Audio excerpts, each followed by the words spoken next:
El jubileo es, un momentico le muestro un folleto. Debería tener un libro gigante, el Sí, Fernando ahorita para eso. saca una cosa así.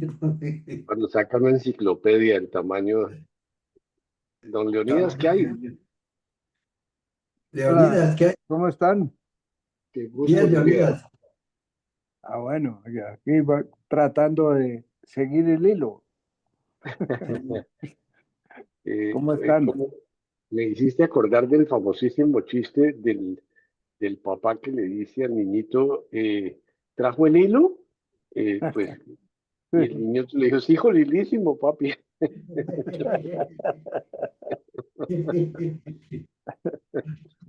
Ese es viejísimo como nosotros, ¿no? Ese cuento es viejísimo. Uh, Viejo, sí.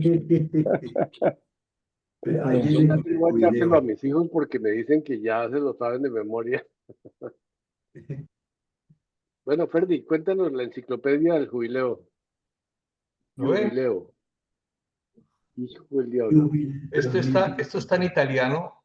Lo hice también en inglés y en francés y en español. ¿Lo hiciste Porque, tú? ¿cómo? ¿Lo hiciste tú?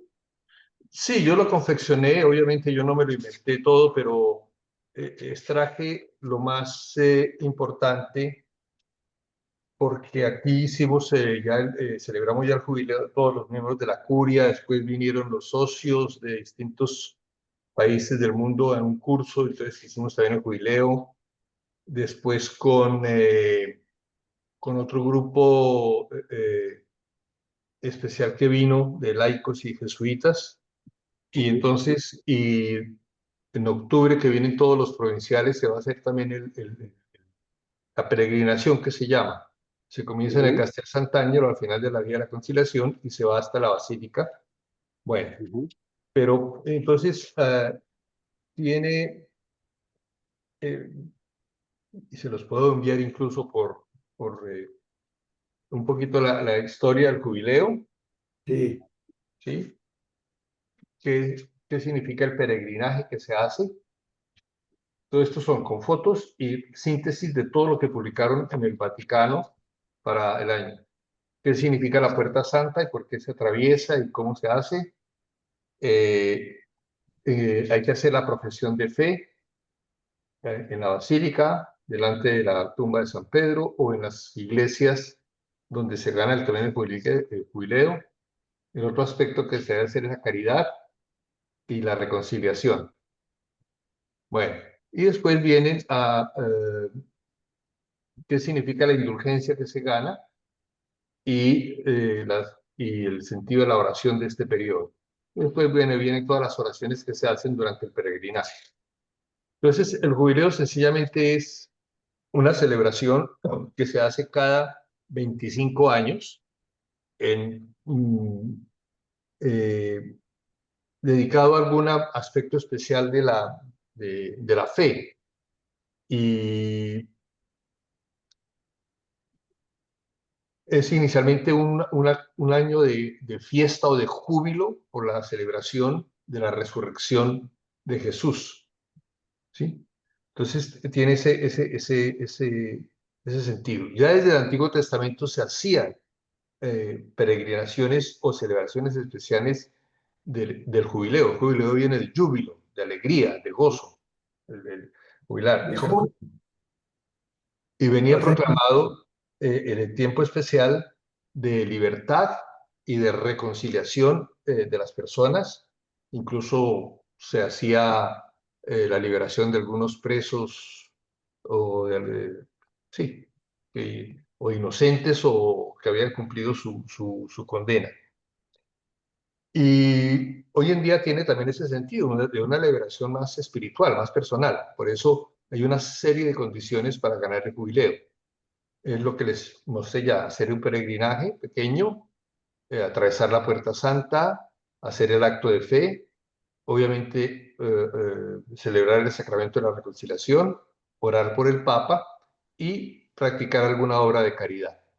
Y el paso por la Puerta Santa es eso, ¿no? Un poco la alusión al Evangelio, que somos peregrinos y en la vida tenemos que ir por la puerta estrecha para, para alcanzar, dijéramos, la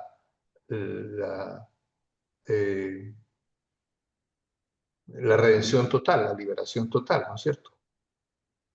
Entonces, aquí en Roma Interesante. han preparado a lo largo de la vía de la reconciliación un camino especial, muy bien separado, y simplemente los grupos que llegan se inscriben y el día que quieran, a la hora que quieran, realizarlo, y van al inicio del camino, de ese camino que se hace el peregrinaje. Hay una tienda especial, una carpa especial del jubileo, y le consignan una cruz grande al grupo que la lleva en procesión y van rezando. También han preparado algunos salmos y algunas cosas. Por eso yo preparé este folletico un poco más completo de lo que dan allí para, pues, para hacerlo un poquito más de acuerdo a algunas cosas digamos, de la espiritualidad ignaciana. Y bueno, es un recorrido que se hace en 15 minutos y se atraviesa la Puerta Santa, se llega a la Basílica y todo eso es muy bien organizado para estar frente al altar de la confesión, o sea, frente a la tumba de San Pedro, y se hacen las oraciones pertinentes. Es eso. Interesante. Oye. No tenía la Entonces, mínima idea.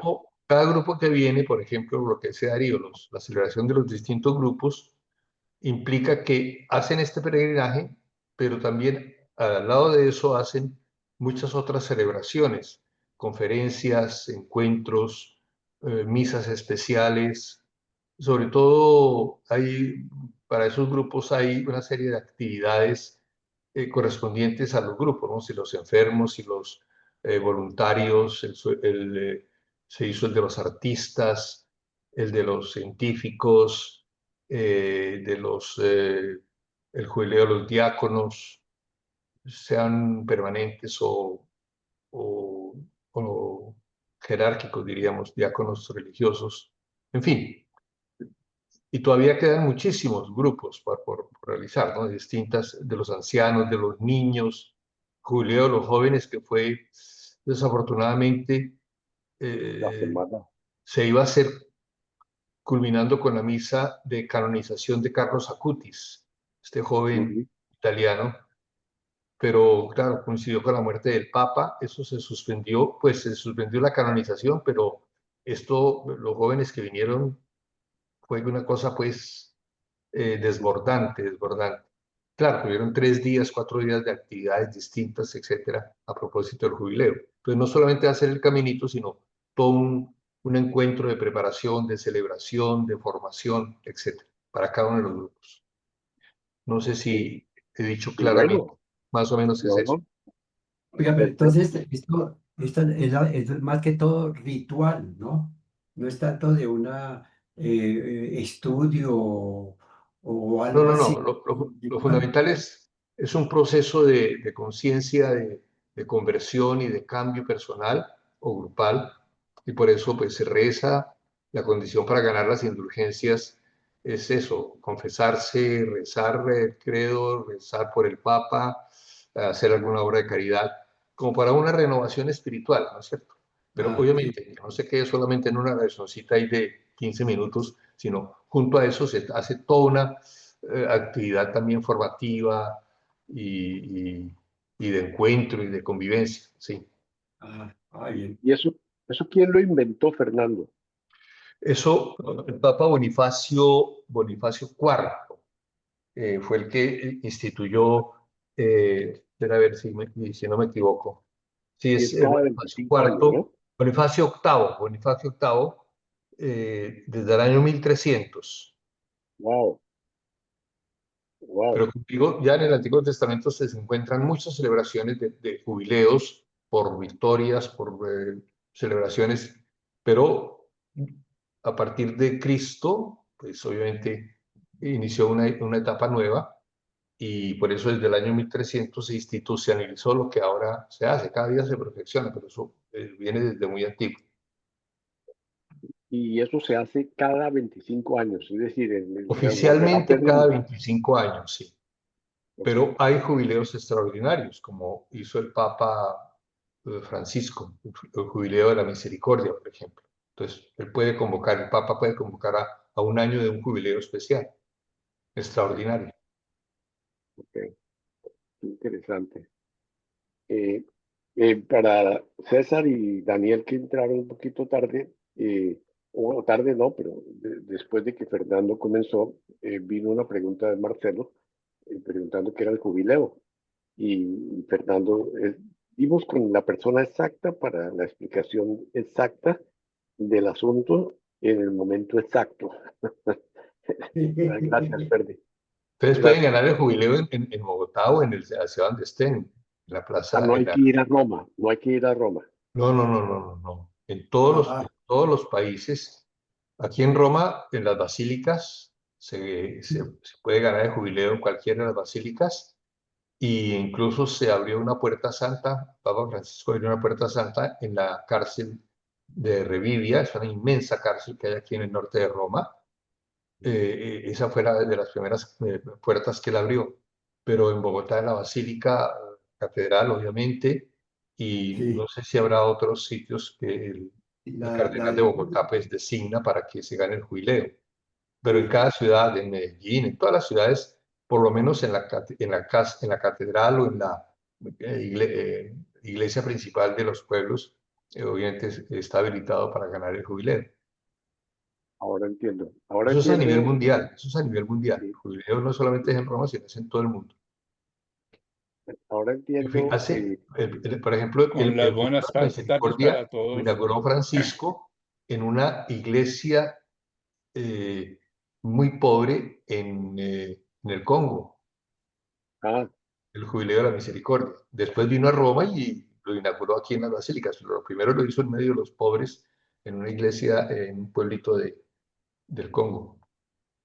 qué interesante. César, Con las ya, buenas tardes para todos. Ay, César, ¿cómo hola, estás?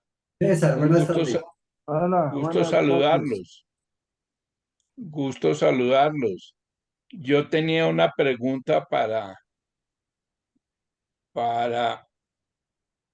nuestro querido curita Ferdi, y era cómo se vivió, o cómo se vivió, no, cómo vivió usted toda la época de la muerte del Papa y el nombramiento del nuevo Papa. Eh, a ver, la muerte del Papa se esperaba y se quería. Por lo menos yo la quería porque realmente estaba supremamente mal.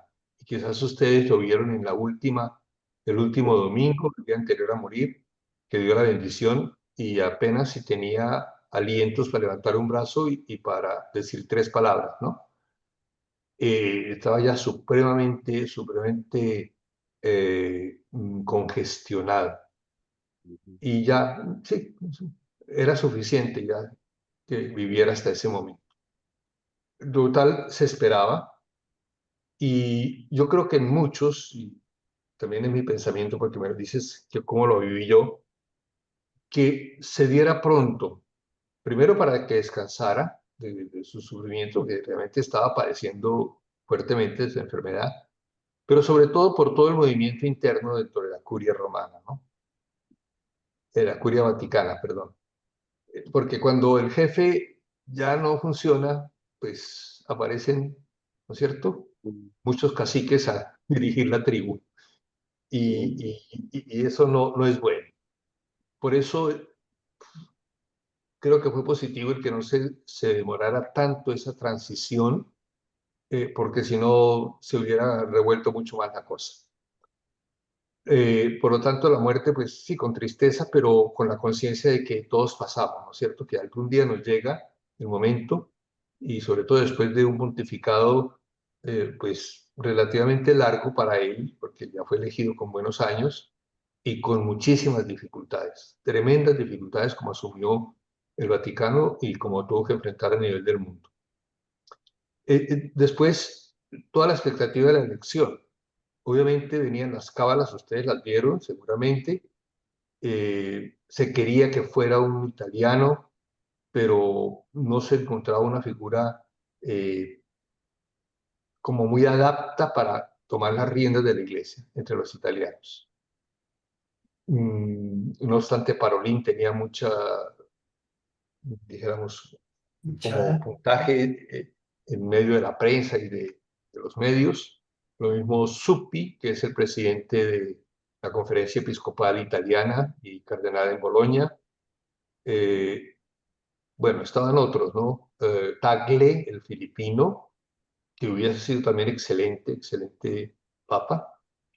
Y Prevost, Robert Prevost, pues de pronto aparecía por lo que estaba frente al dicasterio de los obispos, pero aparecía pues como un relleno, ¿no es cierto? No tenía mucha prensa ni muchos votos, diríamos, previos. Eh, por eso fue, en cierta manera, un poco sorpresivo, pero muy acertado, porque es un papa americano y latinoamericano. Segundo, que es en cierta manera una continuidad que es significativa dentro de la iglesia, el que sea también religioso. Antes veníamos de papas diocesanos, ¿no es cierto? O sea, seculares. Juan XXIII, Pablo VI, Juan Pablo I, Juan Pablo II, Benedicto y Francisco religioso, y ahora León XIV, también religioso. De tal manera que se vivió como con tranquilidad. Eh, diríamos que las congregaciones, lo que se llaman las congregaciones, las reuniones previas al cónclave, que se tienen durante todo el tiempo, desde la muerte del Papa hasta la víspera de entrar en el cónclave, fueron algunas muy agitadas, sobre todo al principio, porque, entre otras cosas, se presentó el cardenal Bechú. Bechú era el prefecto de la Congregación de los Santos. Él tenía unas denuncias a nivel económico por unos negocios que hizo con un edificio en Londres y está siendo juzgado por eso. Todavía el juicio sigue. El Papa lo había destituido de su cargo y lo tenía en entredicho y suspendido como cardenal. No lo destituyó como cardenal, pero suspendido como cardenal. Y en esa condición, él no podía participar en el cónclave. Sin embargo, se presentó a una de las primeras congregaciones que hicieron los cardenales, que ya estaban en Roma, a exigir que él fuera admitido. Y según cuentan los cardenales, porque de esas reuniones no hay mucho secreto, o ninguno, diríamos, se agarraron de las mitras. Fue muy agitada una reunión de un lunes, tal vez. El martes siguiente volvió el cardenal Bechú a la congregación y allí trataron de convencerlo de que renunciara voluntariamente, de que se manifestara que él no podía presentarse al cónclave, porque si incluso se presentaba, invalidaba el cónclave. Eso es una cosa bien delicada por derecho canónico. Finalmente él voluntariamente pues, renunció, escribió una carta manifestando que no participaría en el cónclave, que aceptaba la sugerencia de sus hermanos cardenales, pero también daba a entender que lo hacía pues como por darles gustico, pero no porque él estuviera convencido. Pero afortunadamente eso se dio porque si no hubiese sido el despelote más grande. Y entre otras confidencias, la preparación del cónclave, en una de las reuniones, un cardenal ya sugirió que el nuevo papa, quien fuera, debería retornar al Palacio Pontificio para mantener las tradiciones de la Iglesia y porque al pueblo de Dios le gustaba y porque al pueblo romano le encanta ver por las noches una lucecita encendida en la puerta, en la habitación del papa hasta que se acueste y apaga la luz. Bueno, bobadas pues, pero entra en toda esta cosa folclórica que no deja de tener pues todos estos acontecimientos que son importantes, pero que tienen pues hay como sus historias. Pero creo que la elección del nuevo Papa fue muy acertada y hasta el momento ha sido muy bien recibida. será un papa que no es ni de derechas ni de izquierdas, es un papa como de unidad, como él mismo lo ha dicho. Está insistiendo mucho en ese, su tema va a ser la unidad, ya con mucho cariño y con mucho lenguaje un poquito vaticano, pero ha dado palos duros sobre la guerra, sobre el cese de la guerra y sobre la unidad, ¿no es cierto? Eh, pero hasta el momento va bien. En este momento él todavía no vive en los palacios pontificios, los están organizando, porque estuvieron cerrados 12 años. Él sigue viviendo donde vivía, o sea, en el dicasterio. Él vivía en unos apartamentos que están en el edificio del dicasterio de la doctrina de la fe y trabajaba pues ahí a una cuadra en el dicasterio para los obispos. Hasta el momento sigue viviendo allí y hasta tanto se pase a los estados, a los departamentos pontificios. Interesante todo eso, Fernando. Oiga. Eso hace que esta sesión no la podamos publicar, ¿no es cierto? No, lo que he dicho no tiene nada, eso es Nada. post populi aquí, ¿no? Bueno, No creo pues que, para el grupo. Eso, listo. sí. Lo del Eh, hecho salió en la prensa, salió en el Observatorio Romano incluso. sí. No hay, quizá yo lo cuento con un poquito más de énfasis, pero las cosas se hablaron claramente y se Ok. supieron. Los mismos cardenales comentaban aquí, los que estaban hospedados aquí en la curia, pues nos comentaban. Obviamente, pues yo hago expresiones que pues obviamente no son tan acertadas, pero que la discusión fue fuerte, fue fuerte. Y bueno, y así hubo otras discusiones también, pero en general el clima fue de paz y de diálogo, sí, eso sí. Pero Esa, obviamente los problemas de la esa iglesia era, siguen siendo fuertes. esa era la otra pregunta que te quería hacer en materia de la logística de, si entiendo bien, el cónclave asisten, creo que los 270 cardenales que hay en el mundo. ¿Dónde No, se hospeda esa gente? no. ¿No? Entonces, ¿cómo A es? ver, sí hay 200 y pico cardenales, pero al cónclave no pueden entrar los que son mayores de 80 años. Ya no tienen derecho a ir al cónclave. Por Ah, lo ya. tanto, asistieron 133. Fueron los electores, 133. Ni De Daniel ni yo pudiéramos haber asistido si hubiéramos seguido jesuitas, ¿no es cierto? Ya la edad No, no es. No podía. no. Por la edad no podía. Bueno, no, Darío no, Yo eh, tampoco. Daniel tampoco, pero los demás sí. No, yo tampoco.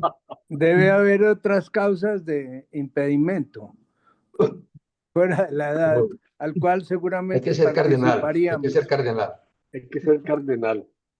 sí. Pero ellos pueden elegir a cualquier cristiano, Esa es eso sí es otra un hecho. cosa, ¿no? Que pueden elegir a cualquiera. Sí. A las congregaciones previas sí podían asistir todos los cardenales, incluso los mayores de 80 años y eméritos, todos podían asistir. Y de hecho, las últimas congregaciones ya eran 200 los que se reunían.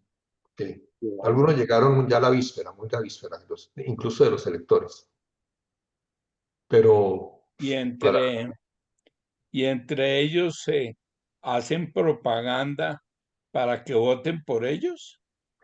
no, dijéramos que no tan abierta. No. Sería feo eso, ¿no? En la iglesia eso no se daría mucho.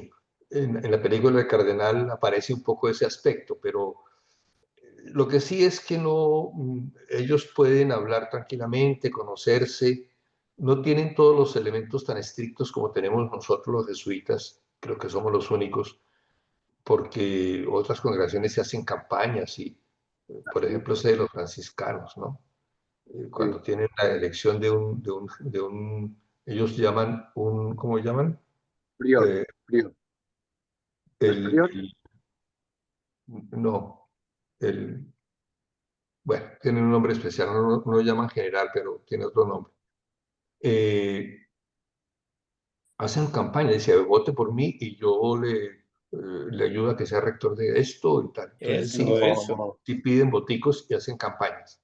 eso. En los cardenales no, pero sí, dijéramos que quizás no hacen campañas exactas por un nombre, ¿no es cierto? Pero sí campañas por el estilo de papa que quieren. Claro, Indirectamente, pues obviamente están nombrando a uno que otro, ¿verdad? Eso es inevitable. claro. Pero necesitamos un papa que vuelva a hablar de la fe, que hable teológicamente, que no sea un párroco como algún papa anterior que acaba de morir. Bueno, cosas de esas, ¿no? Pero, sí, sí insisten mucho en el estilo y en ese estilo, pues obviamente indirectamente van señalando uno que otro. Mm, Pero mm, incluso los cardenales salieron muy contentos porque dicen que este cónclave fue muy espiritual, que se mantuvo en un clima muy sereno, muy tranquilo, aparte de que muy pronto empezó a aparecer la figura de Robert Prevost. mm, Ya mm. dicen que la segunda votación ya él lideraba los votos y de ahí para adelante fue creciendo, creciendo en la siguiente y en cuarta que fue Mm. elegido. Eh, una cosa que me ha llamado la atención, ya que estamos en el tema del Papa, dos cosas. La primera, que creo que ha salido en la prensa y todas estas cosas, que es un tipo que emocionalmente lo impactó el hecho. Se le vieron lágrimas, se le vieron momentos de emoción que difícilmente pudo contener. Y que primero me parece excelente, ¿no? Que sea un individuo no frío, sino pues humano como todo el mundo, ¿no? Eh, pero la otra cosa que me impactó un poquito, ayer estuve viendo imágenes, eh, él no besa a los bebés. Y eso ¿Qué? fue una cosa, No, no no entendí. besa a los bebés Ah, que en el paso por la Plaza de San Pedro le levantaban bebés para besarlos. Francisco se los aproximaba a su boca y les daba un besito en la cabeza. Este no. Y simplemente la mano encima de la cabeza, pero nada más. mm. Eh, es una manera, es un estilo personal, yo creo que eso es una cosa muy respetable, pero sí se nota un individuo muy, muy espiritual y al mismo tiempo muy queriendo ser el pastor eh, que unifica eh, y, pero saludando muy, muy emocionalmente a las personas. Esa es la impresión que me ha dado un individuo y lo que ha dicho me parece espectacular en el sentido de decir las cosas, al pan, pan, vino, vino, ¿no es cierto? Cosas muy claras, no le han sobrado palabras y no se ha metido en ningún problema todavía. Me da la impresión, esa es mi primera reacción. Sí, es un poco tímido, es muy Ujú, sereno, reflexivo. Sí, es emotivo, lo que dices fue cierto cuando lo eligieron. El cardenal Tagle precisamente dio unas declaraciones que estaba junto a él. Tagle fue el que le puso el anillo el día ujú, el domingo, el anillo papal, y estaban en el conclave juntos, sentados al lado y lado.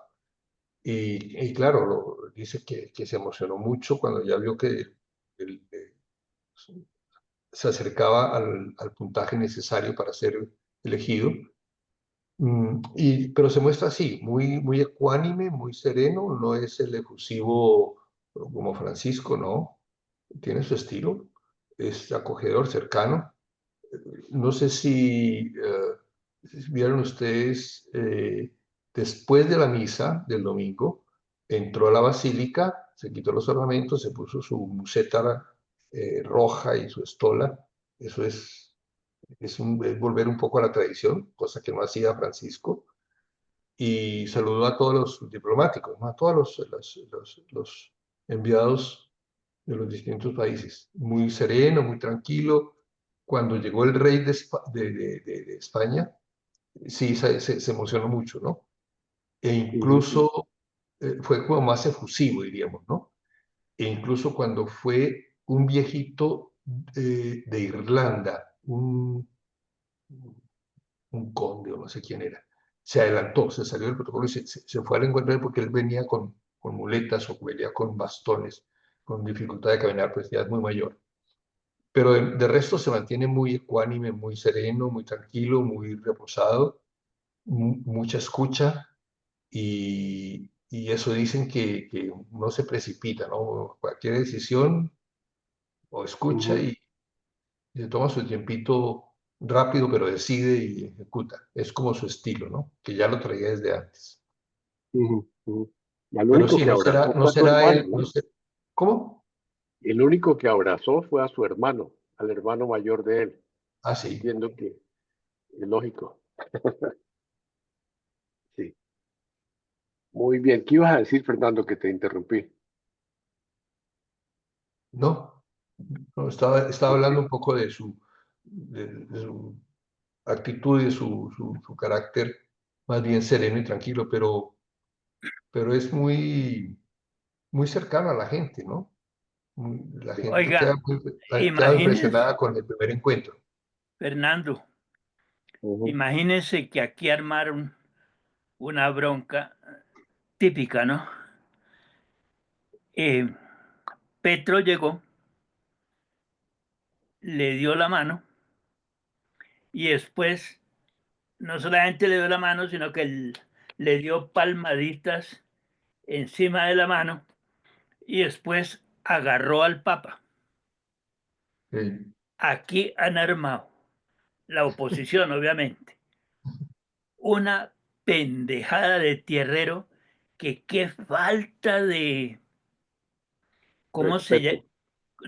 No, no tanto el respeto, sino Mesura.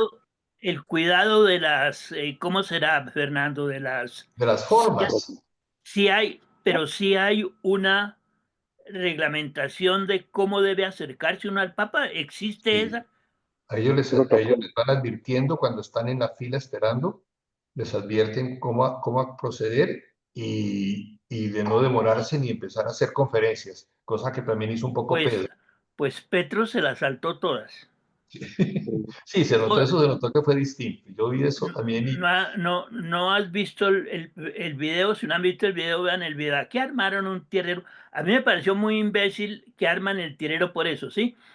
Pero fue muy bien armado, porque Ujú. Petro hizo todas esas babosadas. Pues, a mí personalmente me parece que son tonterías, pero sí creo que hay que guardar las formas, ¿no? Y si sí, está no, uno, tampoco fue una cosa fuera diríamos, de razón o de desinterés, diríamos, no. bueno, pues aquí Pero sí, sí se notó un poquito, ¿qué diríamos? Un poquito ramplón, por podría ramplón ser. a ¿No? morir. Oiga, pero lo divertido de eso es que hasta qué punto es falta de respeto realmente, porque uno lo podría justificar como cariño, como, sí, como una cosa decente, como una vaina que vale la pena hacerla, ¿o no? O es feo haberlo hecho con el Papa. Sí, por eso digo yo, es decir, no es que haya desentonado, pues así que uno diga, brutos, qué cosa tan horrible, no. Pero sí fue un poco distinto a un protocolo que se maneja en ese tipo de cosas, ¿no? Protocolo diplomático, un protocolo serio, respetuoso, ¿no es cierto? Más que es dentro de la basílica. Sí, el Papa se Ujú. detuvo con algunas personas, un poco con el rey de España y con Leticia se detuvo un poquito más.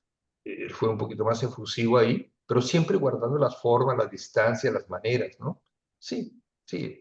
eh, Pues imagínate que armaron el video, pues que pasaron por aquí, de manera que el pobre Petro se quedó en el piso, porque después de Ujú. que mostraron las tres o cuatro cosas que hizo Petro, mostraron la forma como el rey de España lo saludó, como el rey de la reina de allá arriba de Holanda lo saludó, la forma como lo saludó el presidente de Francia, todos en un circunspecto muy chévere, ¿sí? Y el sí, Petro sí se le lanzó, hermano.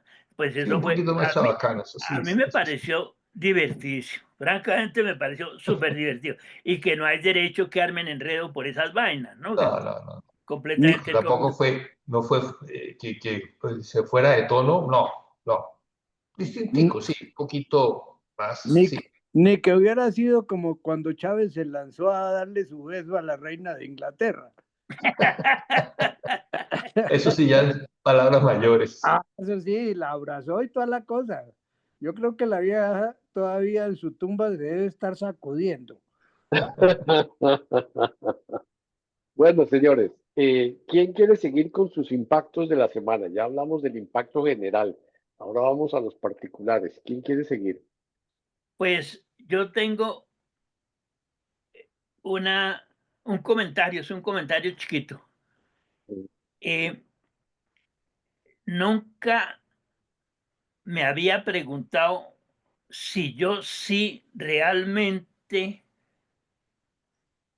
podría pasarme al socialismo. Yo nunca he sido socialista. Personalmente, siempre he tenido prejuicios contra el socialismo. Muy, muy personal, ¿no? Muy mío. Nunca me ha preguntado el por qué. Y otra pregunta personal es que detesto es escudarse en los derechos humanos, ¿sí? Ah, es que la falta de los derechos humanos, es que no respetan los derechos humanos, es que los derechos de los no sé quién, los derechos de los no sé cuándo, ¿no? A mí eso me parece la cosa más tonta, pero obviamente lo cuento ahorita aquí entre nosotros que siempre estamos como tan en hermandad, ¿no? Porque entiendo que los derechos humanos son importantísimos para cantidades de cosas, etcétera, etcétera. Pero yo no. A mí que se escuden en los derechos humanos me parece hartísimo. Pues imagínense que abrí el libro de que tenemos de tarea. Qué maravilla, ¿no? Qué maravilla. Primera página. El tipo con una honestidad superior a cualquier otra honestidad de tipo religioso. Un ateo absolutamente honesto en toda su concepción de la vida, su enfrentamiento contra las otras personas, etcétera. Y toca ese punto. Entonces, pues yo sí me regocijé muchísimo. La importancia tan grande de la identidad individual, con una frase muy chévere, lo importante que es que cada persona determina su identidad y vota su identidad sobre toda su vida. Y concluye la frase con algo que me regocijó completamente, porque él en la identidad colectiva, francamente, no cree ni un rábano. Y me pareció sensacional. La identidad colectiva no existe. La identidad colectiva es falsa. La iglesia no existe como identidad colectiva. Y fíjese la importancia tan grande que le damos nosotros a la identidad colectiva como cristianos. Y más en la página cuarta, quinta, sexta, séptima, se pega una perorata sobre cristianismo, los verdaderos cristianos, los auténticos cristianos. No, me tiene maravillado ese libro. Y entonces me acordé de Marcelino, paginita por paginita, Marcelino, porque qué riqueza de honestidad tan chévere tiene ese libro. Y para concluir, una gran pregunta. ¿Cómo vamos a hacer esa berraca reunión si el libro da, mi hijo, como para 20.700 temas? ¿Quién va a ser el macho que organiza esa reunión? Me imagino que Darío Gamboa, ¿no es cierto? Me Ay, imagino Dios. porque no hay otro. Ese tiene Pero identidad mire, para eso. eso no está en mi identidad, pero me parece interesantísimo el comentario, Daniel, porque yo creo que eh, lo interesante de esto es, primero que lo leamos, ¿no? Y lo segundo es, es aprender unos de otros, qué nos impacta a cada uno, ¿no es cierto? Y poder decir, yo no creo que nadie puede resumir el libro es de una riqueza tremenda, en todo sentido, pero en los impactos que nos dé a cada uno la lectura del libro, lo que podemos hacer es darnos un tiempito a cada uno de los que estemos ese día, 6, 7, 8, y decir, a mí los 3, 4, 5 puntos que más me impactaron del libro son este. Yo creo que da como para 5 o 6 puntos claves que realmente marcan. Perdone la interrupción. Yo voy en la página 66 y tengo apuntados 17 puntos. Buenísimo. La idea es, porque sí, claro, sí. Yo creo que es un coloquio, es una conversación entre nosotros sobre el libro. Sí, yo sí creo que es bueno que los escuchemos todos, ¿no es cierto? En la misma sesión y que tratemos por ejemplo, si uno descubrió una cosa, que el otro no lo repita o que, una cosa muy abierta, sin nada. No sé si tienen alguna otra propuesta, Ferdi. Yo voy en la página 300. Yo espero terminarlo este fin de semana porque, porque realmente el libro agarra, y Sí, sobre todo porque la manera, él quiso escribir, como lo dice muy bien, un libro que fuera distinto a los demás, y sí, lo logra. Entonces está tocando temas de toda índole. Yo considero que como nosotros no tenemos un afán especial de terminar una reunión, podemos utilizar claro. 2, 3, 4 No, sesiones, sí, porque yo creo que hay cosas bien interesantes y nos puede generar eso, una participación, aunque alguno no vaya en la página X o no haya leído, pero los temas que se pueden presentar darían para dar y convidar realmente. sí. Eh, Todavía no ha respondido, ya se entrevistó con el Papa y ya el Papa le respondió, donde yo voy leyendo, pero todavía no ha contado qué le respondió el Papa. Imagínense, es maravilloso, es maravilloso. Es fantástico, es Lo fantástico, agarra es uno y lo fantástico. lleva. Bueno, claro, yo lo leo por las noches, un ratico también, paginita por paginita, pero sí, paginita por paginita es que me leo 10, 12 páginas antes de que el sueño me venza, pero realmente es un descanso. Pero yo digo eso, ¿no?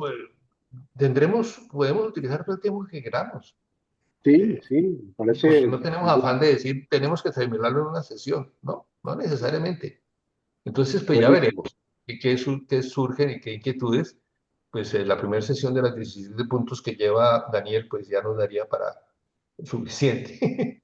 Pero Sí, lo que yo quería anotar era que no tiene mucha importancia si ha leído todo el libro o si ha leído solamente parte del libro. No impide que la reunión siga siendo valor a medida que vaya avanzando. Y el que no lo quiera terminar, pues tampoco tiene por qué terminarlo si no quiere. Como tú dices, va saliendo una reunión muy rica porque va saliendo la espontaneidad de lo que el libro ujú, sugiere. ¿Por qué lo digo? Porque es que la honestidad de este señor sí a mí me enamoró, pero me enamoró completamente, a tal punto que llegué a dudar de que el tipo estaba haciendo paro de que es ateo. Me parece mucho más religioso que ateo cada vez que le encuentro el meollo a cada paginita que uno está leyendo. Humberto, bienvenido. Estamos Buenas muy, tardes todos, gracias. muy Yo, contentos de que estés aquí. Estábamos hablando de la primera parte de impresiones de la elección de Papa. César le preguntó a Ferdi sus impresiones de la transición, de la muerte del uno, la llegada del otro, y lógicamente hemos estado hablando de eso. Y después de eso surgió el tema del libro de Javier Cercas, Cercas. eh, Javier Cercas, Cercas. no lo puedo mostrar, El loco de Dios en el fin del mundo, Javier Cercas. Y este señor, eh, eh, gracias a la generosidad digital de Ferdi Mendoza, eh, tenemos copia del libro digital, ¿no es cierto? Y entonces hemos empezado a leerlo, yo ya me lo terminé, Marcelo creo que también lo terminó. No, no. No lo ha terminado. Pero Daniel sí. está y Ferdi está también. Eh, César, no sé si tú estás leyendo o te lo están leyendo o algo así, pero valdría la pena. Y si No, no, yo desafortunadamente yo ya no puedo leer. Me tienen que leer el libro o me lo sí, tienen que grabar y así lo puedo oír. sí. Lo que yo creo que puede ser hasta bien beneficioso para ti es escuchar todas las reflexiones que vamos a hacer. Y lo que estamos hablando, Humberto, es que independientemente de si terminamos o no el libro, yo creo que en unas 2 o 3 semanas, para ir avanzando un poco más, hacer la reunión sobre lo que nos ha impactado del libro. Es decir, como un tema que da una imagen interesantísima. No sé si has oído hablar del libro, Humberto, del libro Sí, de Javier sí, Cerda. sí, sí, sí he oído, inclusive creo que salió en el tiempo del Sí, domingo una entrevista del señor. Yo hace 15 coincidentalmente años. la leí, pero no, pues no sabía que ustedes estaban en ese Sí. programa de leerla. Está, Ferdi nos mandó una copia digital y yo se la distribuí por WhatsApp a todos. Lo recibieron, ¿no es cierto? Debe estar en Oh, su WhatsApp, la copia mm, digital. Y la bueno, idea es que hemos programado, todavía no tenemos una fecha, y por eso la propuesta, si quieren, lo hacemos ahora mismo, de decir que en 2 o 3 semanas, no sé, que ustedes crean más conveniente para hablar del tema. Y también para no multiplicar mucho las reuniones, pero sí dedicarle varias reuniones a este tema que puede ser muy interesante.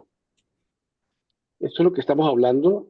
eh, Impactos, eh, algún otro impacto de alguno, algo que les haya. Yo quiero contarles un poquitico lo que la semana pasada hablamos. Yo andaba de vuelta paseando con Pili y con unos primos, etcétera, por España, y estuve la semana pasada en el santuario de Loyola. Me pareció una cosa interesante. Pero después estuvimos en muchas otras ciudades, llegamos hace 2 días de regreso acá y me puse a pensar qué tendría para compartirles a ustedes y realmente visitamos casi 28 poblaciones en 12 días. Eh, y no por visitarlas, sino despacio, mirando cosas interesantes. Pero una cosa que me impactó muchísimo, como resumiendo, eh, fue en estas poblaciones de España. Evidentemente, el turismo está muy bien organizado. No en vano es la economía más fuerte de Europa en este momento y básicamente por el turismo. Es su mayor ingreso. Y el turismo en cualquier pueblito tienen su manera de presentar la catedral y las obras de arte, los castillos, los puntos más importantes de historia. Y claro, uno conoce un poquito eso, pero una de las cosas que de repente nos descubrimos con Pili conversando en los últimos días que estuvimos más solos, es que en todas las partes, pueblito grande o pueblito pequeño, eh, el tremendo impacto de las catedrales. No solo desde el punto de vista arquitectónico y digamos, de los estilos y la construcción, sino lo que más a mí me impactó muchísimo, la magnitud de las catedrales románicas, góticas, es decir, de, de una riqueza exterior, de eh, unas joyas, pero inimaginables, de valores tremendos, que mirándolo sin muchísima fe, eh, eh, uno lo pone a pensar y dice, "Pucha vida, ¿de dónde salió todo ese oro? ¿No es cierto? ¿De dónde salió todas estas cosas?" Y no deja uno de pensar un poquitico en la opulencia, de la iglesia. Y, para qué negarlo, y Fernando lo sabe, que es algo que impacta inclusive a personas que nos hemos considerado creyentes en algún momento de la vida, pero uno dice, a nivel de esto refleja un poder tremendo de la iglesia como institución, de la historia de, digamos, de un país como este que ha estado pasando por colonizadores de toda índole, es decir, encontrándose con ruinas de los fenicios, de los griegos, de los cartagineses, de los romanos, los visigodos, los musulmanes, es decir, las, las, las iglesias, ¿cómo se llaman? Las mezquitas de los musulmanes, como todos saben, sobre las cuales se construyeron catedrales, ¿no? Encima de las cuales se construyeron catedrales. Es decir, todo este proceso de, de, como yo soy el colonizador, me paro encima de los que estuvieron antes, ¿no? Y voy a... Toda la historia de este país es un proceso de dominación del uno y después del otro y después del otro y después del otro hasta llegar pues a hoy, ¿no? Es decir, desde 1492, esto se volvió después pasó a dinastías, ¿no? Y a gobiernos y a dictaduras y todo. El impacto fuerte ha sido encontrarnos con una tradición tan fuerte, tan fuertemente religiosa y tan fuertemente agresiva, eh, donde hubo mucha muerte, en nombre de Dios, donde hubo mucha muerte y mucha... Y todo esto ha sido como un impacto de ver que la historia y prácticamente el turismo está basado en mostrar ese pasado, eh, que si uno se pone a mirarlo de una manera objetiva, un poquito desprendida de factores religiosos, uno dice, wow, ¿qué dirán las generaciones de aquí a 500 años lo que pasó en los últimos 2000 años en, en, en un país como este, ¿no? Ese es como mi impacto, ¿eh? De la semana, de haber vivido y haber eh, visto y sentido el tremendo poder de la transformación de las distintas dominaciones, en particular, desde luego, la reconquista, digamos, de los reinos cristianos, acabando con los casi 700 años de los musulmanes y muchísimos años más de los visigodos y de los romanos, todas las dominaciones que ha pasado este país con esa historia tan tremenda. Este es mi impacto de la semana. Humberto. Sí, sumado a eso, lo que alguna vez dije en tono jocoso y de de mamar gallo, sí, que Jesucristo le dijo a Pilatos que su reino no era de este mundo, ¿no? Y en eso entonces yo estoy viendo que la iglesia como institución en estos 2000 años ha ido cambiando y se ha vuelto más bien como un poder terrenal, con un Estado, con representantes diplomáticos en todo el mundo, más como institución. Y me acuerdo también que el provincial, el general de los jesuitas estaba hablando de que estaban cambiando para volver al pueblo de Dios, cosa que me pareció muy chévere y que me reivindica, y por eso pienso yo que entre más cerca de Ferdi esté, más lejos de la iglesia como institución estoy, porque están volviendo a retomar el tema del mensaje de Jesucristo que me parece tan chévere. Eso por un lado. Y por otro lado, me tiene espantado, entre otras cosas, este genocidio de los israelitas con los de Gaza.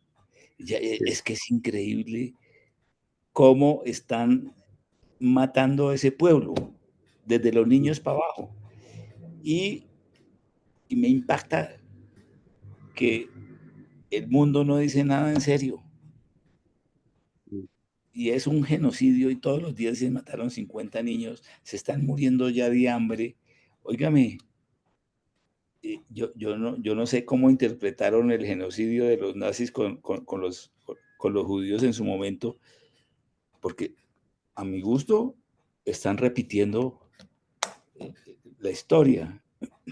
Ahora los genocidas son ellos. Hay una cosa interesante, es que Viendo eso.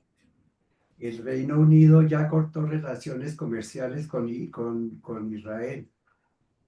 Oye, y el resto de Europa están reunidos ahora, precisamente para una 4 sanción, países lo hicieron, 4 4 países, países. ¿no? ¿Y por qué no lo habían hecho antes? Si Sí. es una cosa tan evidente que dejaron crecer. Es puro intereses políticos. Pues como Y sea, tal. ya se está pronunciando. Y Inglaterra es el que más duro se está pronunciando en este momento. Y esos fueron los que contribuyeron a la creación del Estado de Israel. Indudablemente ellos en el 48 fueron los que crearon el problema, Sí. fueron los ingleses, ¿sí? Las Naciones Unidas, exactamente. Sí. ¿Sí? Pero las Naciones Unidas encargó a Inglaterra que organizara a Israel y organizó fue el despelote. Entonces ahora creo que están tratando de arreglar lo que dañaron hace 80 años. Sí, Sí. muy. ¿Qué ¿Qué tal más? eso? Los están matando de hambre ahora. Sí, No dejan entrar los camiones con los alimentos. Eso a mí me parece increíble. Eso no lo hizo ni Hitler, creo. Los mataba rapidito. cierto, Así porque es. murieron de hambre. Terrible. ¿Qué Es más? el descaro más grande en las narices de todo el resto del mundo y les importa un pepino gracias a la ayuda de los Estados Unidos. Así es. Respaldo Y, un poco y no solo ahora ha tratado de mira, echar para atrás. lo de los Estados Unidos en este caso a mí me parece lo menos. Me parece mucho más grave que como 1.500 millones de católicos, apostólicos y romanos como nosotros no decimos nada. Sí, tiene razón. En cambio a defender a Israel sí se levantan desde el primero hasta el último de los judíos, con mayor o menor intensidad, por supuesto. Este Papa, afortunadamente, en estas dos homilías, creo que se llaman, de estos 2 domingos, ha dicho y ha empezado. Ojalá siga en eso y ojalá no le crea a Petro todo lo que dijo, porque aquí Petro, esa es otra cosa, abusivo, porque entonces ahora aquí está manipulando la iglesia, por supuesto que creo que no va a pasar, pero esa visita que hizo él allá no, es que entonces ahora vamos a hacer las reuniones de paz en el Vaticano, ¿no? Es un payaso completo. No, pero no crea, a la él le cree mucha gente ya. Véase el canal institucional de Nacional y verá que todo el día están repicando todas las cosas que Petro está haciendo y, y están consolidando un grupo de gente que no está consolidado en las otras vertientes políticas. Y, y los campesinos le creen, obviamente. Esa es Y la nosotros, realidad. y nosotros, que es lo que nunca nos reflexionamos, y nunca nosotros los que estamos aquí decimos nada. Echamos la culpa a Petro, a los vicios de Petro, a la derecha, pero nosotros que no estamos afiliados a ningún grupo, pero se supone que recibimos una información y una formación del mensaje cristiano, callados. Es bien fregada la cosa. Es bien fregada. ¿Qué más, señores? ¿Quién quiere seguir? Daniel. Perdón, entiendo que el tema que llevaban es complicadísimo y dificilísimo y que el negro tiene toda la razón, ¿no? 4 o 5 grandes en 1950 y algo armaron un pedo ni el macho allá en Europa y ahora todos están saliéndose por el ladito y sembraron y ahora está saliendo lo que ellos sembraron. Entonces, el mundo en un problema ni el macho. Lo que yo me pregunto, negro, es qué dice uno, ¿no? ¿A dónde lo dice? ¿A dónde debo ir a decir esto que estoy diciendo? Donde uno esté hay que estar diciendo el mensaje cristiano es este. Pues es que es lo que estamos haciendo. Estamos diciéndolo, pero creo que sirve como para 4 cosas. Pero bueno, pero No importa, no vamos no a importa. discutir eso, negro, porque sí. No. No. Va bien. Déjame, si quieres lo discutimos después. Primero quisiera un puntico chiquito de una cosa que me gustó que dijo Darío Gamboa. Y si quieres después seguimos este tema. Darío, en mi cumpleaños me regaló un amigo de Pérez Revertés, librito chiquito, agradabilísimo, agradabilísimo de leer, Historia de España. Y maneja muy bien los 2 o 3 punticos que estabas hablando tú. En un proceso muy lindo, los ibéricos fueron intercambiando culturas con los que iban pasando por España. Y él lo anota muy chévere. De los ibéricos y el paso de los celtas salieron los celtíberos durante una X cantidad de tiempo. Luego vinieron los árabes y entonces se armaron los sefarditas, etcétera, etcétera.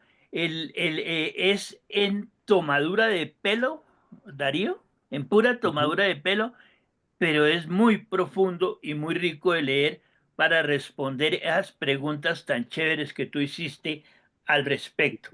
Primero. Y segundo, Darío, no he logrado entender de tu intervención esa ampulosidad y esa cosa de la que hablas es en lo que se convirtió el castillo de Loyola. No. El Castillo de Loyola es otra cosa. Para mí el Castillo de Loyola, el santuario de Loyola, es una de las pocas cosas que yo consideré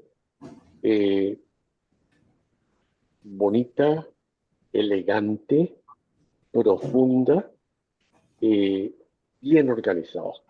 La basílica del santuario de Loyola es espectacular y lo que les comentaba la semana pasada, para mí fue un momento de intensidad muy, muy lindo, de reconexión con los jesuitas, con mis amigos, con Ignacio, con todos los que nos precedieron en la formación, con Umaña, con todos. Eso fue totalmente diferente. ¿En dónde es eso? Eso queda en Guipúzcoa.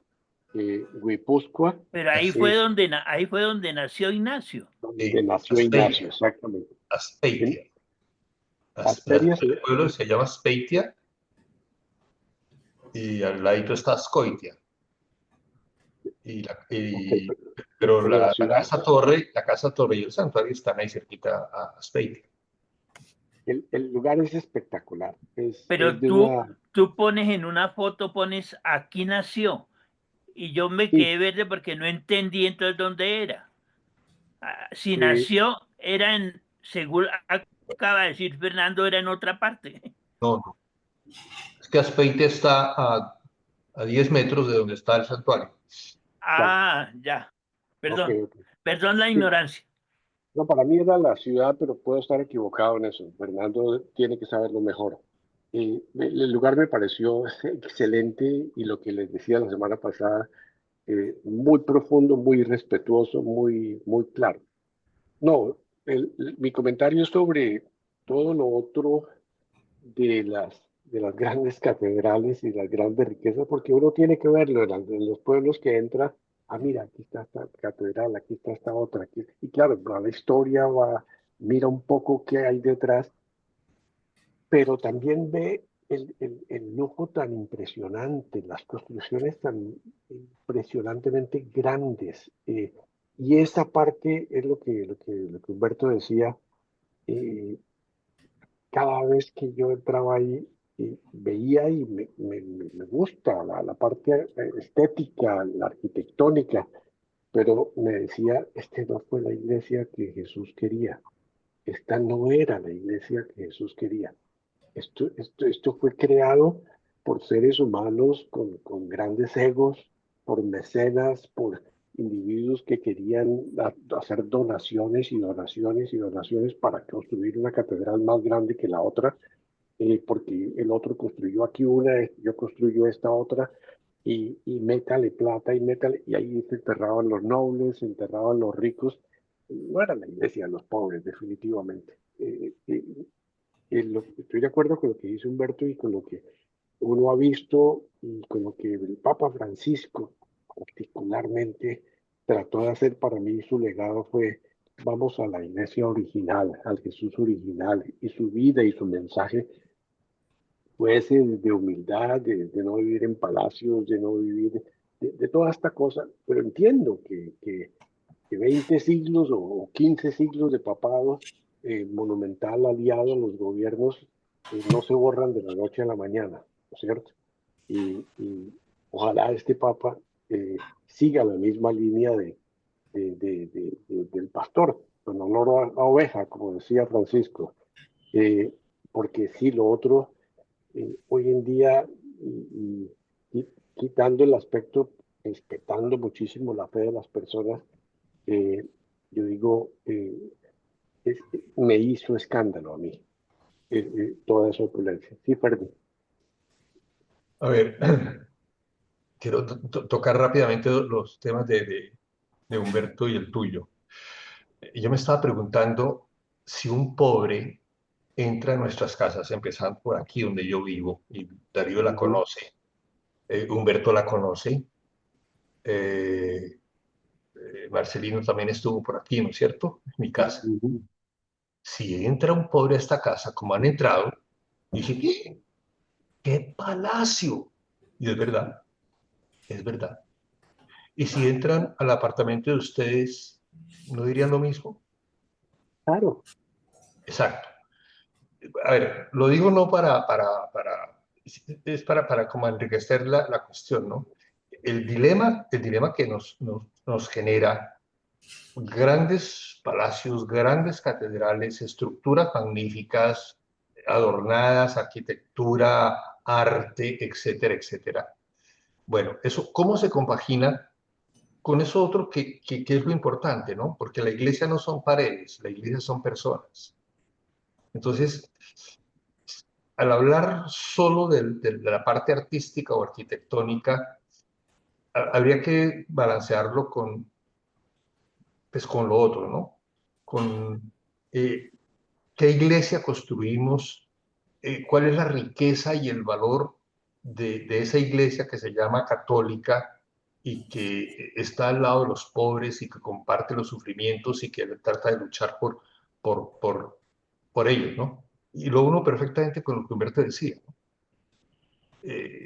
Hacer iglesia, sí, es hablar y pronunciarnos frente a esas tragedias tan espantosas que estamos viviendo y todo lo que se hace en Gaza, ¿no? Si ustedes quieren aquí, bueno, yo mientras tú hablabas, decía, bueno, aquí todos los días hablamos de eso y rezamos. Yo creo que eso tiene algún valor, ¿no? Algún valor. Tenemos que tener esperanza en eso. Pero, por ejemplo, ¿qué saben ustedes de la guerra de África? ¿Qué saben lo que está sucediendo en el Congo? Lo que está sucediendo en Sudán, en Myanmar. De eso no se habla nada. Ahorita es Gaza y Ucrania, punto. Pero yo les aseguro que en esos sitios se está sufriendo mucho más en algunos aspectos o igual de lo que están sufriendo estas personas de los palestinos, ¿no es cierto? De tal manera que son temas que hay que mirarlos desde distintos ángulos para tener una postura equilibrada. Y es muy complejo hacerlo, ¿no? Es muy complejo, lo sé. Porque si solo miramos un solo aspecto, yo le doy la razón. Esto hay que poner una obra, hay que comenzar el Vaticano, hay que destruir el Vaticano porque esa basílica, pues si algo tiene lujo es eso, ¿no? Cuenten los mármoles y las diversas clases de mármoles. Bueno, pero no se trata de eso, ¿no? Sino también tener en cuenta como el otro aspecto, ¿no? Y yo me sigo preguntando y termino lo que Humberto nos decía, ¿no? Bueno, hay que hablar de esto, hay que pronunciarnos, ¿no? Pero hay que ponerle esperanza a esa pronuncia, porque si no, lo que decía Daniel, bueno, hablamos y ¿qué? ¿Qué pasa? Como que no pasa nada, ¿no? Y es lo que nos decimos aquí. Y todos los días rezamos por la paz, somos conscientes de eso, estamos hablando, los noticieros de aquí son tremendos también, nos muestran toda la realidad, pero seguimos comiendo tranquilos, seguimos viviendo tranquilos, trabajando tranquilos, aparentemente, ¿no? Y son esas cosas que uno dice, bueno, entonces que dejamos todo esto y nos vamos a hacer qué con los palestinos. Bueno, es muy difícil, ¿no? Es muy difícil llegar a una cosa concreta, pero no hay que dejarla olvidar ni dejarla inconsciente en nuestros Sí, colectivos, en nuestros temas. Era eso. gracias, Freddy. Una aclaracioncita nomás con Ferdi.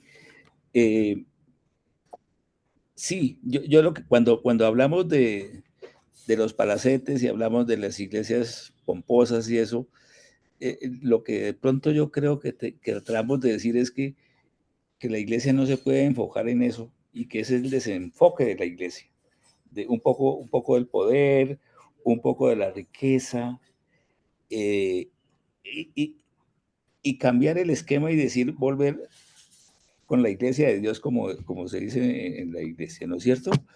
Y en cuanto a Daniel, ¿qué hacemos? Mire, con que nosotros cambiemos nuestra actitud personal, con que nosotros manejemos el respeto por todo el mundo, porque nosotros digamos lo que está pasando y lo que estás pasando mal, hacemos eso que llaman los comerciantes el boca a boca, para que la gente cambie la actitud como no puedo hacer nada, pues allá que se maten, no, pues allá que se metan bombas, no, hay que decirlo y ir creando ese esquema de que la humanidad y la iglesia lidere la actitud, el cambio de actitud.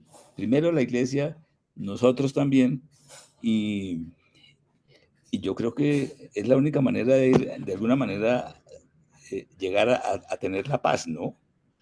Por ejemplo, lo que está diciendo Ferdi, de todas esas guerras que no se conocen, pero aún aquí en Colombia, la gente no conoce lo horrendo de lo que está pasando en el Chocó, de lo que está pasando en Putumayo, Catatumbo. en el Catatumbo, perdón. Y entonces, uno, si de alguna manera tiene, por ejemplo, tiene las bienaventuranzas como una de sus pautas, pues tiene que cambiar su actitud personal frente a su vida y frente a lo que está sucediendo. Tremendo tema, tremendo tema, tremendo tema. Una pequeña anotación respecto a eso de los lujos en las iglesias y el por qué. Eso es un poco la cultura mafiosa que siempre ha habido. Yo quiero mostrar lo que soy, que usted es inferior a mí porque no tiene lo que yo tengo. Entonces así lo someto, o por lo menos lo hago sentir inferior, ¿no? Como no tiene todo el oro que yo tengo, chupe. Y más bien acate lo que yo quiero para ver si de golpe alcanza a juntar algo. Eso- Esa eso- es para mí la explicación. versión histórica de eso. Me hace pensar eso en lo que estamos hablando de que probablemente la gente cuando estaban en las cruzadas o en la Inquisición también decía, mire esa vaina, mire que esas matanzas, mire esas cosas, pero ¿qué podían hacer? Y la estructura era así, y eso era, y además, pues era prácticamente lo normal. A mí una de las cosas, le soy muy sincero, una de las cosas que más me impactó, no sé si fue el Papa Francisco el que se atrevió a decir por primera vez que no hay guerra que sea justa. Y esto contra la misma iglesia que decía que había guerras justas. Y creo que ese es el gran perdón que para mí es uno de los grandes mensajes de Francisco, que por primera vez en la cabeza de la Iglesia Católica reconoce que no existe una guerra justa y ni debería haber existido, porque hasta ahora había guerras justas por todas partes y siguen habiendo. Eso es la cosa. Se justifican todas. Por un lado, con mucho dolor, casi todas muy relacionadas con creencias, con fe, con religiones. Es mi opinión. Hombre, es que yo creo que la iglesia la han manipulado los poderes públicos, atacando por Constantino, lo que yo les comentaba. Constantino logró mantenerse en su poder cuando oficializó la Iglesia Católica para tener un montón de partidarios a él, ¿sí? En cualquier parte del mundo hay catedrales y todo eso, pero ¿quién las hacía? Los poderosos, ¿sí? Yo tengo muchas fotografías de templos lindísimos. Empecemos por Santa María la Mayor, ¿cierto? Es una iglesia omnipotente, para mí la más linda, Santa María Mayor, ¿sí? Santiago de Compostela, San Pedro, es que hasta la misma iglesia de Lourdes en Bogotá, todos son templos lindos, pero el que más me gusta es un templo, o no un templo, es una iglesita en Turquía. En algún momento paramos a almorzar en cualquier chuzo y, y el señor una señora del restaurante que nos está atendiendo nos dijo, quiero que conozcan la iglesia donde vamos a misa ustedes que son católicos, y me mostró la iglesia más humilde, hecha hace muchos siglos y que constaba de unos muros hechos en adobe, unos palos y unas tejas de lata, y al fondo el altar, que era una ribera de ladrillo y unas tablas. Y tengo esa foto como la iglesia más linda. Es que en algún momento ayer tuvimos una discusión en que mi cuñada decía, es que me gusta esa iglesia es linda. Y yo le decía, mire, todas las iglesias son lo mismo, ¿sí? La iglesia no es linda por lo que uno ve obras de arte, ¿sí? Pero la iglesia significa otra cosa, que es lo que hemos charlado. La iglesia es otra cosa. Esa cosa espectacular, ese ornato, ese arte, porque es puro arte, lindísimo.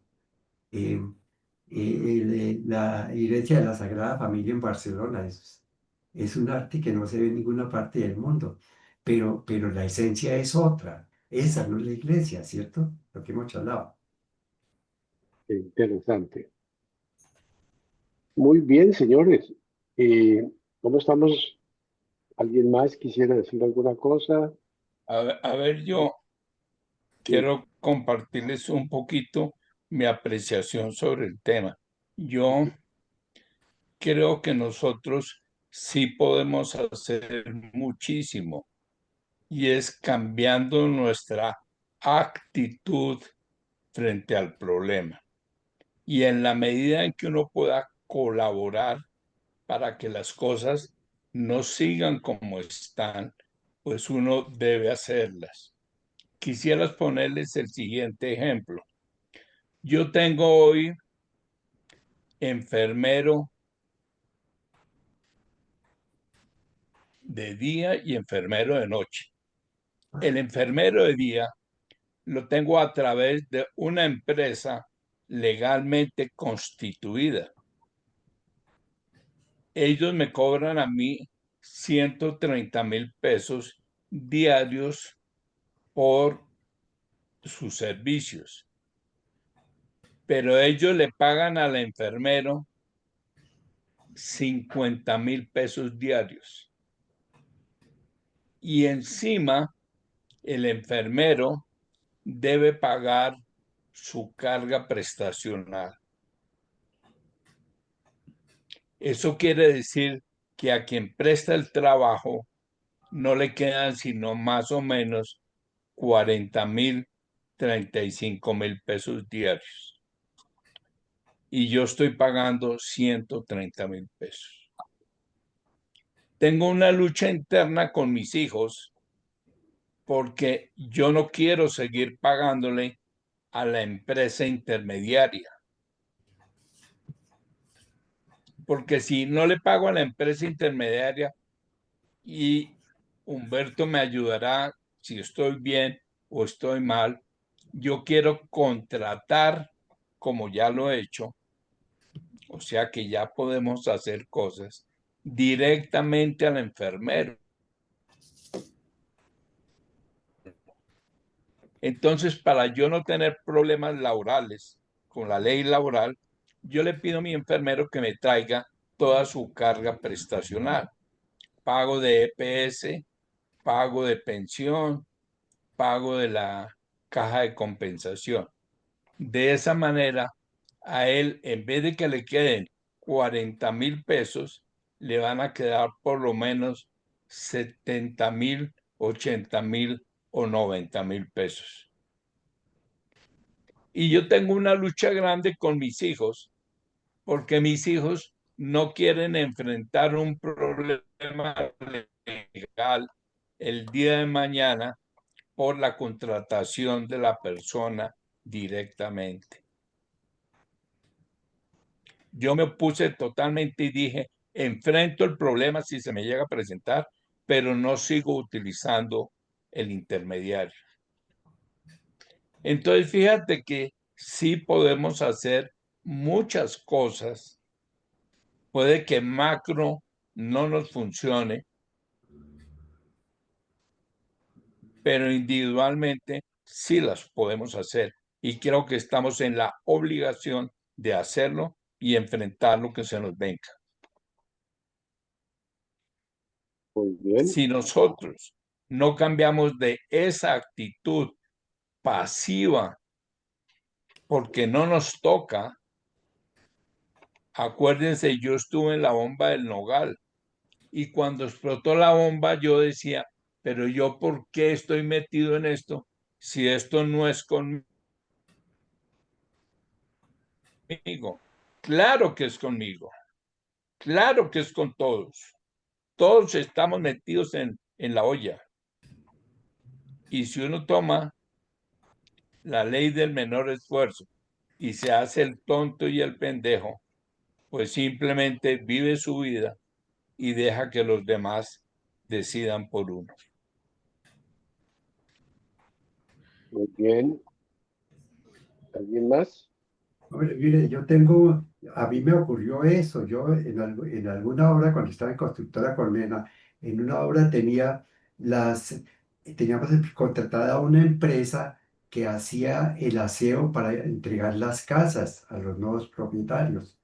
Y pasaba ese caso, a la pobre empleada no le pagaban ni la mitad de lo que uno le pagaba a ellos. Pues yo simplemente corté el contrato con la empresa y contraté directamente a las empleadas. Entonces yo les pagaba por casa terminada. Entonces, pues hombre, ganaban mucho más, trabajaban más, pero ya sabía, si entre dos terminaban una casa, ganaba X pesos. Y si hacían 3 casas, pues ganaban el 50% más, y así sucesivamente. Entonces, pues así me los quité.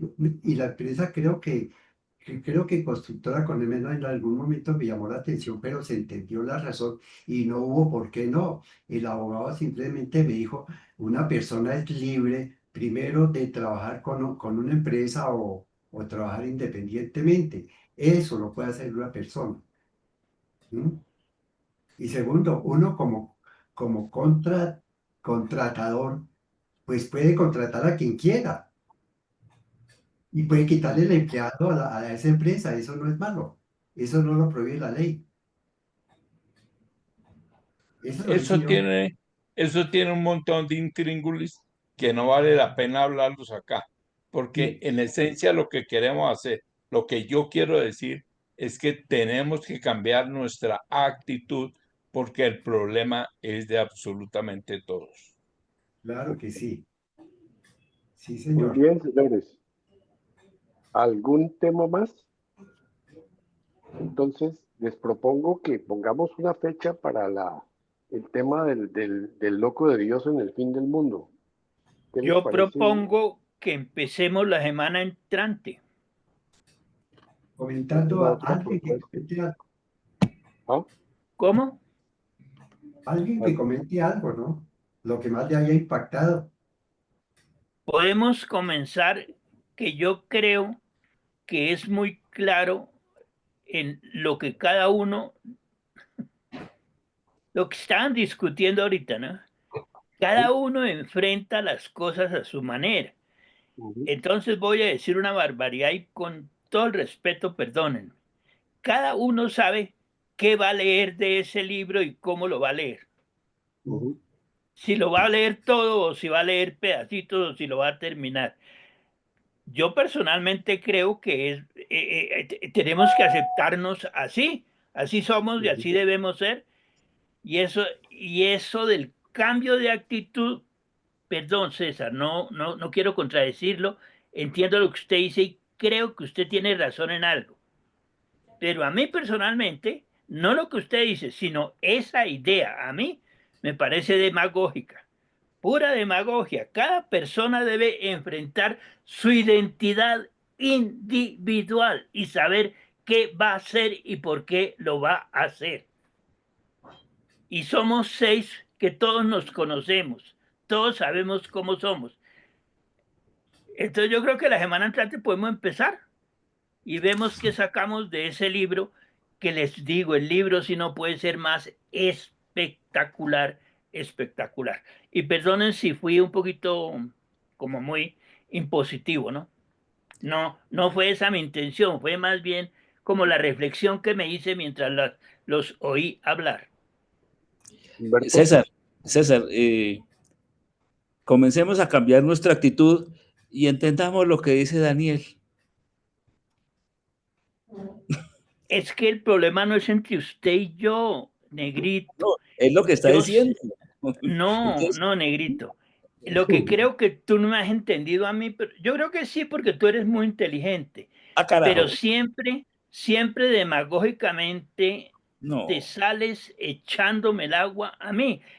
Como no me importa, negrito, me parece delicioso que usted me eche el agua, porque yo sé que usted es una persona muy chévere, le tengo mucho cariño, lo respeto muchísimo intelectualmente, pero nunca seré socialista como eres socialista tú. No, nunca lo Entramos seré, en, negrito, nunca. Tranquilo, ¿Por qué? tranquilo. entramos Porque el en, socialismo me parece la demagogia más demagogia del mundo. Uno oye a Petro, discurso tras discurso, repite y repite y repite las mismas frases de cajón contra los ricos. Ayer insultó a todo Colombia con las mismas frases de cajón que ha repetido en los 17 atrás. Y es absolutamente ridículo. Perdón, César, lo que voy a decir no es en contra de usted. Mm. Que él contrata, César. Él contrata los buses, lleva a la gente y la pone detrás de él. Les da almuerzo. Hice uno miércoles. ¿Y esta es el pueblo al que él se dirige?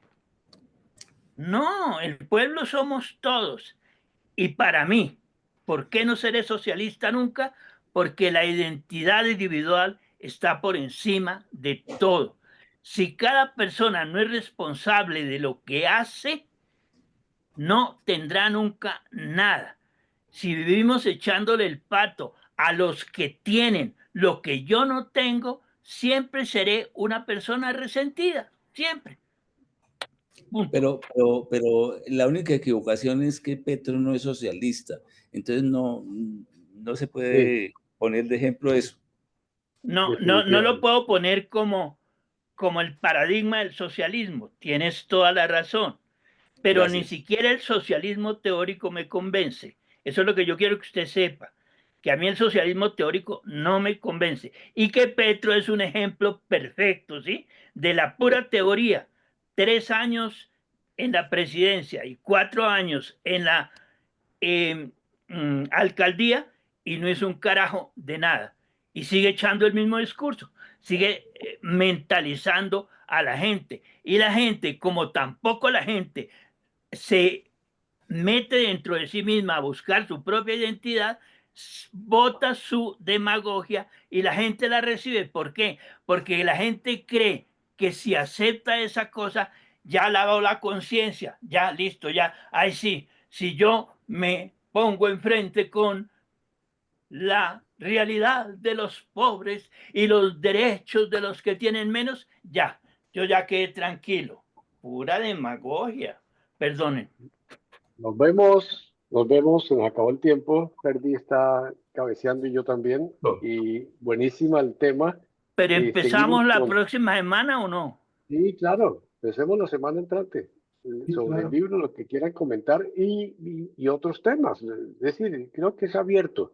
Los puntos de impacto, cada uno puede comentar cosas del libro y si hay alguna cosa que le llame la atención, pues también la comenta. Como esto es una vaina sin agenda casi, ¿cierto, Humberto? No, listo, estoy Chao. de acuerdo. Muchas Chao. gracias. Felicidades y gracias. Ya es. Chao, saludos. Ferdi, muy amable. Chao, chao. Chao, Ferdi.